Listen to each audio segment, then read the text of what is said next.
मित्रांनो, तुम्ही जर अँड्रॉइड मोबाईल घेतला असेल ना, तर या 4 सेटिंग आताच ऑन करा. बेसिक आहे पण कोणी ऑन नाही करत. त्याला तर सांगतो, पण त्याआधी फॉलो करायला विसरू नका. सर्वात पहिले डबल टॅप टू लॉक हे ऑन करायचंय. म्हणजेच आता सारखं सारखं साईडच्या बटननी लॉक अनलॉक करायची गरज नाही पडत. दुसरी सेटिंग ही फार महत्वाची आहे पण कोणी सिरियसली नाही घेत. लॉक स्क्रीनवर तुमचं नाव आणि इमर्जन्सी नंबर. समजा तुमचा फोन कुठे हरवला, कुठे पडला, तर लोक लॉक स्क्रीनवर तुमचा नंबर बघून तुम्हाला कॉल करतील. त्यासाठी सेटिंगमध्ये जाऊन होम स्क्रीन आणि लॉकमध्ये जाऊन खाली स्क्रोल करायचंय. लॉक आणि स्क्रीन सिग्नेचरमध्ये तुमचं नाव आणि नंबर टाकायचा आहे.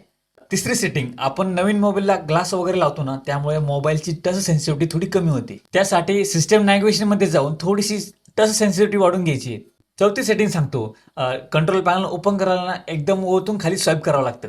आणि ना सारखं सारखं आपल्याला ते रिग्रेट होतं. होम स्क्रीन आणि लॉक स्क्रीनमध्ये जाऊन swipe down to home screen याला ऑन करायचंय. आता स्क्रीनवर कुठे पण स्वाईप डाऊन केलं ना, तर तुमचं कंट्रोल पॅनल ओपन होईल. आणि हो, अशाच टिप्ससाठी फॉलो करायला विसरू नका.